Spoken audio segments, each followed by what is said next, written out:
กับสบายดีเจ้าดาวสบายดีเจ้าดาวคนสวยสบายดี FC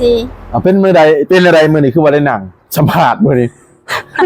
บ่สบายเนาะ2 มื้อเลยบ่ได้บ่สบายกับลูกค้าบ่หลายบ่เจ้าดาวเลยจังได๋มึงลูกค้าออกบ่แล้วเพราะวันเป็นต้นค่ำเลยเด้ค่ำแล้ว3 โมงเลยเนาะโอ้โดยโอ้มาแต่ทางใดเจ้านะมาแต่พานั้นพาเขาไปเบิ่งดินนะเจ้าดาวเขาจะขายดินเท่าไรนั่นน่ะอยู่ทางเขาบ้านโคกเขานี่นะเท่าไร300,000บ้านโคกดินน่ะที่หน้าทางบ่เป็นซอยทางเขาบ้านโคกบ่เด้300,000ตะเข็กตากว้างฮะ20เมตรยาวน่ะ90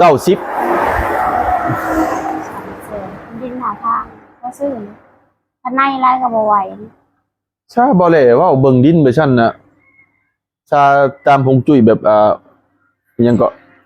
ปึ้มแบบของไสยศาสตร์ไสยศาสตร์ปึ้มยังนะปึ้มดูดวงดูดาวไปจังของลาวเฮาน่ะมันเป็นดินลงศพเลยจ้ะเด้อดินมันเป็นอะไรสี่เหลี่ยมจัตุรัสบ่หรือว่ายาวสี่เหลี่ยมยาวข้างในเลยซาวความกว้าง20เมตรเนาะความยาว90ให้มันเป็นดินลงศพบ่เอาดีกว่าเนาะเอาก็ได้แต่มันมีแบบอันนั้นอยู่นะเฮาต้องไปกั้นไว้ในแจมันอะไรก็ได้กั้นไว้ให้มันเป็นมุม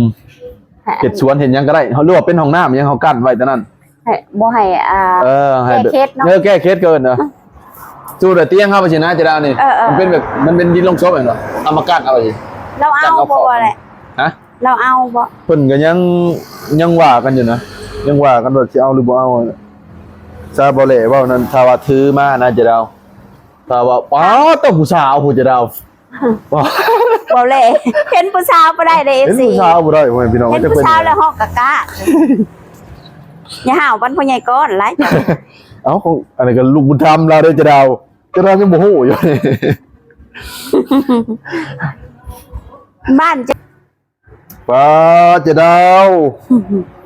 บ่แลกายมาวังเดินบ้านยังอันเนี้ยเดินบาเซโน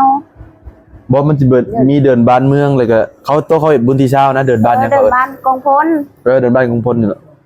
คือว่าเขามีเต็นท์มีหยังมาบ่คอนเสิร์ตสิลงมามีงานเองแม่นวันที่ยังจะดาวมันที่19มีงานวันที่19มื้อนี้วันที่จะได้18หรือ17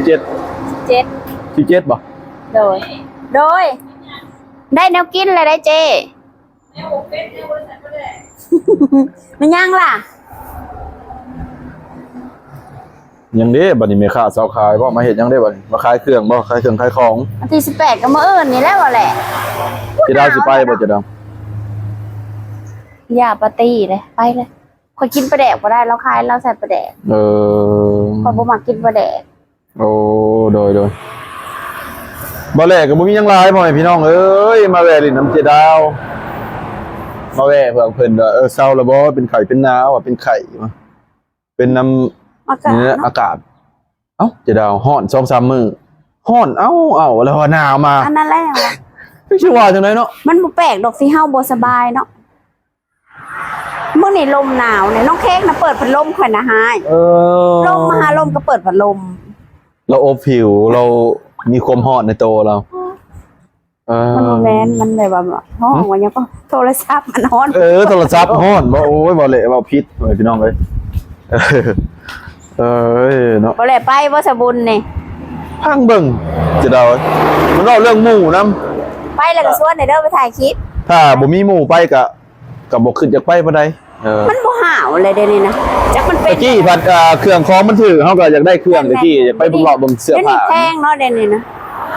เสื้อก็ 2-3 แสนจะดาวเอ้ยบ่แลจักสิเอาเงินมาซื้อข่อยบ่ได้ข่อยซื้อเครื่องนุ่งในลาวดะส่งก็3 แสนสิหมดส่งเสื้ออีกเครื่องนุ่งข่อยเอามาแต่พุ่นน่ะจนเต็มห้องข่อยเอามาแต่ไทยบ่เลยโอ้เห็นบ่เครื่องขนมนี่มีแต่เป็นเครื่องมาแต่พุ่นนะปันบ่แลนุ่งบ่ในบ้านได้เห็นบ่เขาขายในบ้านบ่ได้มีได้แบบแม่นนะคือส่งนี่ก็ขาดกระดอกกระเดี้ยพอคนแม่นี่แบบตัวใหญ่ๆเนี่ยปันบ่แลนุ่งก็จะได้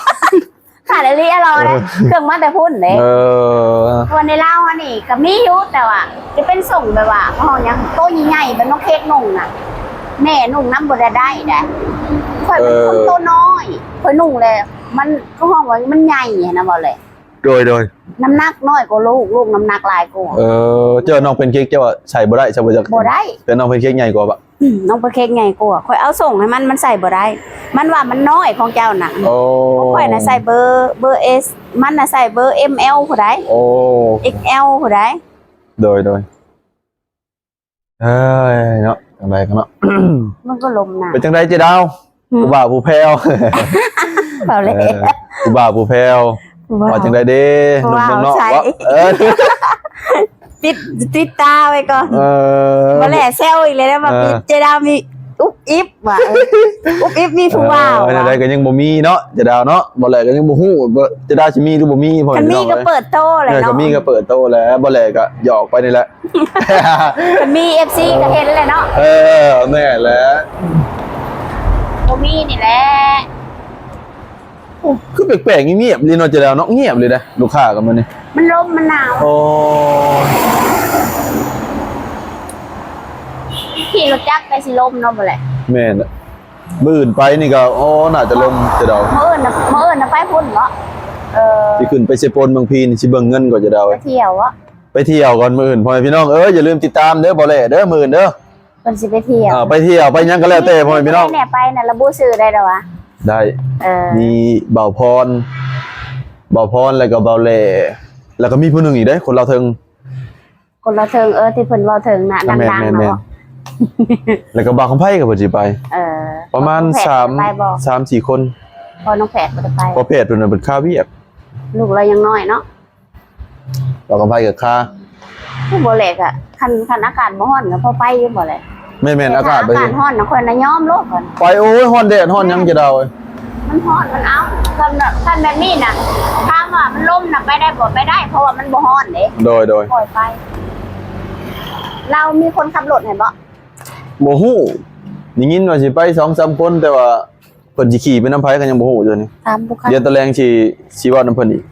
หับลูกค้าบ่จะได้โอเคจะได้ โอเค หับลูกค้าก่อนก็ได้ย่างไปหับไปรถพ่อแม่พี่น้องเอ้ย ช่องจานบ่ เจดาวไปหับลูกค้าเดี๋ยวบ่เลยใช่เบิ่ง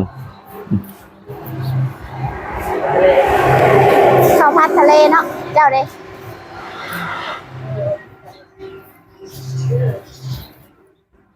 ข้าวผัดทะ มา เล ลินน้ำเจดาวพ่อแม่พี่น้องเอ้ย หัวเหล่ก็เศร้าเอาไปแต่อีต้น มาลินน้ำเจดาวอย่าเจดาวเหงา มาพี่มาเห็ดกับเขาเฮ้ย พ่อแม่พี่น้องเอ้ยเดี๋ยวบ่เลยสิติดตามเจดาวไปติดพ่อแม่พี่น้องเอ้ยติดตามคนสวยข้าว มึงมีไฟไม้ปองโอ้ยอย่ากินลาบงัวเจดาวเด้เนาะมื้อใดเด้สิเอาแฟนเอากิ๊ก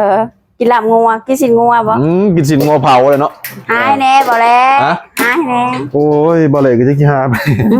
เจดาวเอ้ยแล้วแต่ FC เนาะถ้าเพิ่นมักเพิ่นก็คอมเมนต์ก็ถ้าว่าสนใจก็บ่เลยให้ได้นะเฟซไลน์ก็ ทักมาได้เนาะ ทักมาได้บ่ยากเว้ยพี่น้องเอ้ยย่านแต่เซลลินๆหัวนะอย่าแต่มาตัวเจดาวบ่ นี่แหละมีแต่ตัวเจดาวเซลลินเซลหัวก็บ่ปานได้ดอกก็เบิ่งคลิปอะไรจะต้นจนจบเลยเด้อพ่อแม่พี่น้องเด้อ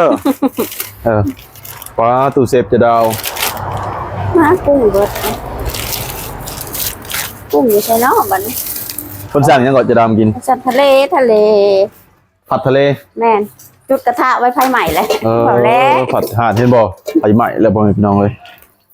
เจดาวบอกกับบ่เละนะเดียวไผใหม่โอเคพ่อแม่พี่น้องเอ้ยให้เจดาวเพิ่นเฮ็ดอยู่กว่ากินก่อนแล้วบ่เลยสิขอจบคลิปเพียงเท่านี้พ่อแม่พี่น้องเอ้ย มาลิ้นน้ำกัน มาลิ้นนำกันซื้อเจดาวเอ้ย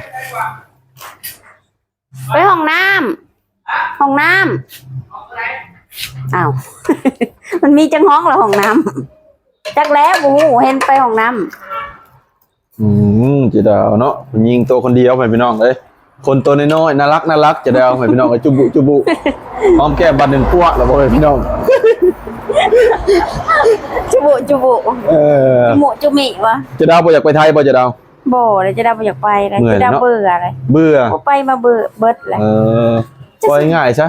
แบบว่าคำบ่เบื่อกับแบบว่าเฮาเบิดคมอยากไปแล้วเอาอยู่บ้านดีกว่าเนาะเจ เพ ดาว ราะเขามีแนวหาอยู่เขาก็จึงไปเนี่ย แม่น ไปก็ต้องนับหนึ่งใหม่ได้บ่เลย ๆต่อไปพูดกับการรายได้รายจ่ายก็รายจ่ายก็น่าจะนักแล้วก็รายได้น่าจะหลายนะเจดาว เพียงแต่เห็นบัตรสื่อกับบักหลายๆหนึ่งเนาะเห็น ปัดซื่อๆก็บ่เป็นหมื่นแล้วบ่แหละ แม่นแต่บ่จะดาว อ้าวจก แม่นน่ะเนาะ บาท 16,000 17,000พุ่นแล้วเนาะค่ารถค่าล่างอีกได้ซะ อ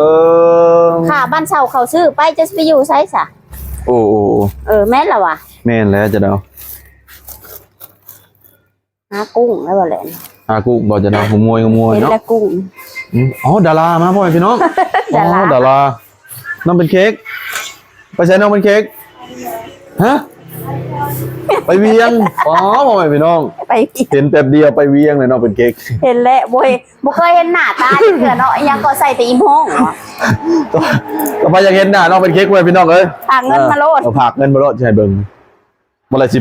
กับจะดาวนี่สิปั๊มเบิ่งปั๊มเบิ่งหน้า บ่แลคันจังเบิ่งหน้าน้องเป็นเค้กต้องมาเบิ่งตอนปิ้นห้าน เอาในนั้นบ่จะดาว แต่งตัวอย่างกับดารา ปอ ใส่เสื้อไซส์เดียว ใช้เดียวพุ กระโปรง ใส่กระโปรง สั่นไปได้บ่สั่น ว้าบ่ มัน เป็น บ่ เจ๊ สั่นก็ตัดขึ้น บ่จะดาวบ่เป็นเจ๊บ่ โอ้โหจัก เจ๊ยังจะดาว เจเค้ก เจ๊เค้ก มันได้แนวแม่มัน เนาะได้แนวแม่ก็บ่อ่านได้ดอกพ่อแม่พี่น้องเอ้ย คัน ขอ ข ให้ ยั เก่งซำแม่ซะ เอามาขยันเนาะ ต้องขยันต้องเก่งพ่อแม่พี่น้อง เล็กน้อยของมื้อนี่ขี้ข้านพี่น้อง เอ้า บอกคำตรงขี้ข้าน นั่นน่ะบ่จะดาว ผู้ใดได้เป็นเมียหาให้มันกิน ล้างถ้วยก็บ่เป็นเฮ็ดหยังก็บ่ล้างถ้วยเป็นอยู่ เป็นก็แบบว่า เป็นแต่ต้ม เนาะ มี เป็นแต่ต้มมี เจียวไข่กับไผ่ไหม โอ้โหเจียวไข่กับไฟใหม่ซ้ำ เอาอีหลีได้เด็กน้อยของมื้อนี่เพราะว่าเรื่องเล่นโทรศัพท์เบิดมื้อเบิดคืนบ่กินข้าวก็ได้ อ๋อครับตัวกระเพาะเขายังดีนะจะดาวเนาะ แม่น เขาสิมีผลตอนยาวๆแล้ว ตอน เจ็บ เขาอายุหลายกุ้งจะดาวแข็งแห้งเลยบ่แหละ อืม แข็งแห้งบ่ไปลวกกันเด้อมันแข็ง โอเคพ่อแม่พี่น้องเนาะคลิปจะดาวก็สิจบเพียงเท่านี้บ่ไรว่าก็จบ2เถื่อได้นี่ จบเกลือบ่จบ หายจะได้เพิ่นเฮ็ดเวียกเห็นงานซาเนาะเป็นสารเพิ่นบ่ให้พี่น้องเลยเป็นไข้เป็นหนาวในได้ FC บ่แลกก็ฝากเงินกันก็มาเด้อไอ้น้องเฮาอยู่ อยู่ต่าง แล้ว ป พอ ระเท หัก ศเนาะ แม่หักเบาเล่และปู่อยู่อเมริกาพู่นเลยเนาะพอหัก บ่แหละมี แม่หัก หัก เอ้ย บ่น่ะ จักแล้วเว้าไปเลยฝากมาคนละ100 200เด้อพ่อแม่พี่น้องเด้อบ่แลกก็อยากได้รถเก๋งเด้อเนี่ยอยากได้กระบะได้พอได้ขี่ บ่ได้ขี่คือหมู่เนาะ เฮ็ดได้บ่ได้จังเทื่อบัดนี้พอหักแม่หักเอ้ยสอนหน่อยเด้อ มันสิได้บ่แหละ เขาจะเห็นคลิปนี่เด้อ คลิปแตกเนาะบ่แหละ ถ้าจะเห็นคลิปเบาเล่ให้เบาเล่เขาจะขึ้นใต้ลงเหนือเดี๋ยวสิหาผู้สาวน้อยไปฝากพ่อใหญ่แม่ใหญ่เด้ออยู่แม่ใหญ่เนาะปัจจิหาผู้ชายน้อยไปฝากก็บ่ได้เนาะต้องพ่อใหญ่บ่ผิดบ่จ้ะ พ่อใหญ่พ่อตู้เดี๋ยวสิหาผู้สาวน้อยไปฝากเด้อพ่อใหญ่ทางสหรัฐอเมริกาเด้อพ่อแม่พี่น้องเด้อมาวันนี้บ่แหละก็สิขอจบคลิปเพียงเท่านี้เจอกันในคลิปต่อๆไปพ่อแม่พี่น้องเอ้ยบ๊ายบายพ่อแม่พี่น้องบ๊ายบายบ๊ายบายเด้อเจ๊ดาวเด้อ บ๊ายบาย กราบสวยๆเด้อเจ๊ดาวเด้อพ่อแม่พี่น้องเอ้ยน่ารักเลยพ่อแม่พี่น้อง